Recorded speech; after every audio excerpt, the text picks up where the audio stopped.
Hi hello ఎలా ఉన్నారండి, బాగున్నారా? ఈరోజైతే కొత్తగా కట్టిన రైల్వే స్టేషన్కి అయితే వెళ్తున్నాము. చూడండి ఈరోజు మా పాప ఎలా ఎంజాయ్ చేసిందంటే అలా ఎంజాయ్ చేసేసిందండి. డ్యాన్స్ చూడండి ఎలా చేస్తుందో. మా బాబు చూడండి ఏకంగా బన్నీ సార్ లెక్క నడిచేస్తున్నాడు. పుష్ప 2లో బన్నీ అంటే పిచ్చండి. మా బాబు చూడండి వద్దంటుంటే పట్టాల మీద నడిచేస్తున్నాడు. పడతారన్నా కూడా నన్ను ఒక్క వీడియో తీయమ్మా నన్ను. మా పాప కూడా నేను నడుస్తా అన్న నడిచాడు, నేను ఎందుకు నడవకూడదు, నేను నడుస్తా అని చెప్పి నడిచేసింది అనమాట. నన్ను కూడా వీడియో తీయనేసింది. ఫైనలీ కింద పడకుండా అయితే వచ్చేసింది అనమాట.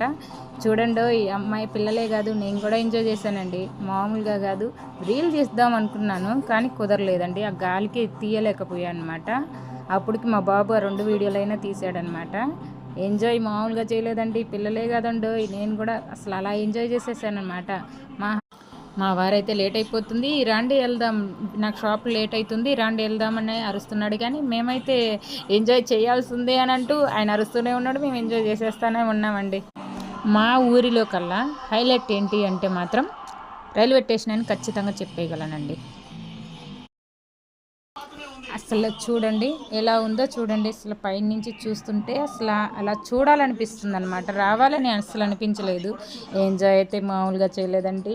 మీరు కూడా ఈ వీడియో చూస్తూ ఎంజాయ్ చేస్తారని అనుకుంటున్నాను. మీకు కనుక ఈ వీడియో నచ్చినట్లయితే లైక్ చేయండి, షేర్ చేయండి, సబ్స్క్రైబ్ చేసుకోండి. మీ ఎంకరేజ్మెంట్ని బట్టే మేము కూడా వీడియో చేయగలుగుతాము. మాలాంటి మిడిల్ క్లాస్ వాళ్ళని కూడా సపోర్ట్ చేయండి. ఓకే బాయ్ అండి. నెక్స్ట్ వీక్ మళ్ళీ కలుద్దాం. Okay bye. మర్చిపోకుండా ఖచ్చితంగా సబ్స్క్రైబ్ చేసుకోండి, లైక్ చేయకుండా పోవద్దు. ఓకేనా? బాయ్.